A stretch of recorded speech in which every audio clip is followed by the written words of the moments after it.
Oh, MatPat, as much as I love you, I'm going to get to the bottom of this game before you, because another YouTuber got my gears turning and made me think of this game from a whole other perspective.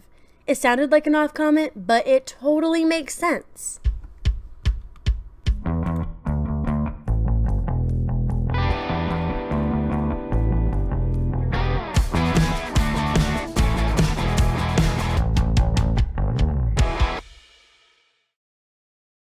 So, welcome to my channel, or welcome back to my channel.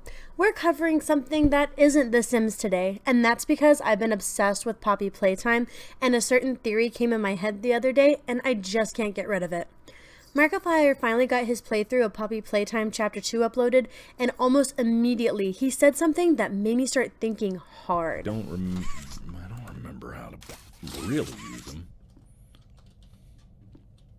Also, I must be a child or something, because this is quite a low perspective, even lower than what I'm used to. I must be like a child or something. Obviously might have been a glitch, or maybe he was crouched in a weird place, but what a provoking thought. Now, am I implying that decades after its shutdown, a child is now exploring the factory? Of course not, because that wouldn't make sense, because our protagonist was an employee. But what if during their time at the factory, our protagonist was a child? Now, I know what you're probably thinking. Mari, how is that possible? A child can't work at a factory. That doesn't make sense. Well, yeah, in a conventional way, a child can't work at a factory, but after hearing about what we know about Playtime Co., it wouldn't surprise me that we're playing as a child that escaped and is coming back. From the logs we find all over the factory in Chapter 2, we learn that Playtime Co. was adopting orphans and exposing them to various tests in the game station, and then turning them in certain toys based on their test results. So, is it so crazy to think that we're playing as a child that used to be in the factory? Let's look at some of my evidence on why I think this. First, let's go ahead and ask ourselves, who are we actually playing as? We don't get any clues in the matter, which after getting to Chapter 2, we would hopefully at least get a name. Let's compare it to some other popular horror games. First, the classic Five Nights at Freddy's. On the paycheck in the first game, we have the name Mike Schmidt. In Bendy and the Ink Machine, we immediately learn from the letter from Joey Drew that our name is Henry. In My Friendly Neighborhood, the sock puppet Ricky immediately recognizes us as Gordon, or Gordy. At some point in the games, you always have some kind of idea of the role of your protagonist.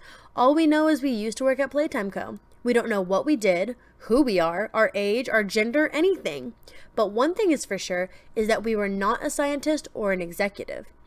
At first, I thought that the boarded up slide at the game station with the other executives was ours, but that just doesn't make sense. Think about it logically. If we were aware of what happened regarding the experiments of Playtime Co., would we really go back? We have no reason to go back other than a mysterious letter. In Bendy and the Ink Machine, Henry wanted to see something Joey Drew invited him to see. In FNAF, we're trying to investigate and set free the souls of dead children. In Hello Puppets, we're a reporter trying to get info for a story. And in My Friendly Neighborhood, we're just stuck down there after attempting to fix a satellite on the roof. All the note says is, we're still here. Why on earth would we go back, aware of the deadly experiments, just to go see what happened to the employees? And if the note implied that the employees there were the experiments, wouldn't we already know that as a scientist or an executive? Why would we go back to potentially getting killed by eventual employees? So we can cross off the list that we are an executive or a scientist. During the Wacka Wuggy game, Mommy Longlegs does imply that we worked here and we deserve to be left for dead, but maybe that's because we were a child that she watched over. A child that was supposed to be turned into a toy. At first, she's very nurturing to us, very friendly, and we are aware that she recognizes us. A recording that we find later, though, tells us that Mommy Longlegs is nurturing to children and incredibly hostile towards adults. If we're an adult, we would expect her to attack immediately, especially if we were a scientist or an executive that she recognized. Why keep us alive? Why give us the training code to escape? It doesn't make any sense if we were an adult while working at the factory. We also know that we weren't a minor employee because Mommy Longlegs specifically recognizes us. If the other workers were unaware that Mommy Longlegs even existed, how does she recognize us? And another thing, if we had been there as an adult, why participate in the game station at all? Certainly we would know some kind of hack for this, and we definitely would know the consequences of playing, but we don't. We play right along. It just wouldn't make sense if we were an adult at this place, aware of all these things, but it would make sense if we were a kid and didn't know the purpose of these games and the horrible secret experiments. And that's another thing I want to bring up. How much lore and secrets we find in the game. Sure, in other games we have audio tapes, Easter eggs, and annoying rambling puppets, but was anyone else surprised how much lore we got in this game? We have VHS tapes, notes, files, cardboard cutouts with audio tapes. It's a lot of stuff for someone to look at if they knew exactly what was going on here.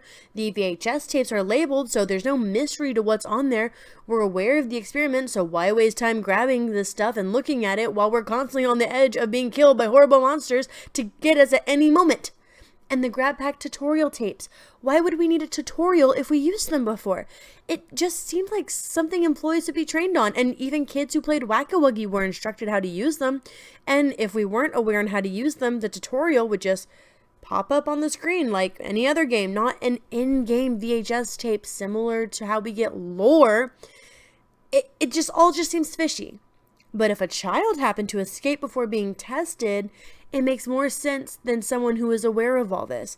And the fact that we are pure and innocent, know nothing about these horrors, wasn't previously corrupted, put in toys, wasn't exposed to these tests at a young age, makes Poppy's reason for keeping us a lot more logical. You're perfect. Too perfect to lose. You're perfect. Too perfect to lose. A child's innocence is what these people are looking for when making these toys. So thinking about a child that ran away, lived on their own for a good decade or so, unaware of the horrors of the factory, that just sounds like someone too perfect to lose. And I know what you're also thinking. Mari, what if we were an assembly line worker or did some small job in the factory and had no idea what's going on? Think about it. After an announcement of a supposed giant spider, paranoid coworkers, and the disappearance of all other employees 10 years ago, what would be your reason to come back? Why would Poppy send a commercial of herself to entice you to come back? Why would Mommy Longlegs tell you that we'd play a game just like old times? Why would she be upset children left her, treat you the same way, and at the same time Poppy saying, "You're perfect"? I just don't see this adding up if you were an adult at this place while it was functioning. Of course, that is just a theory, and you're totally free to disagree. But ever since the possibility entered my head, it just sounds so possible that it might be true. What do you think? Let me know in the comments below. If you like the idea of me covering a couple video game theories from time to time, let me know by leaving a like and consider subscribing to my channel for more content. And I'll see you in the next video. Goodbye!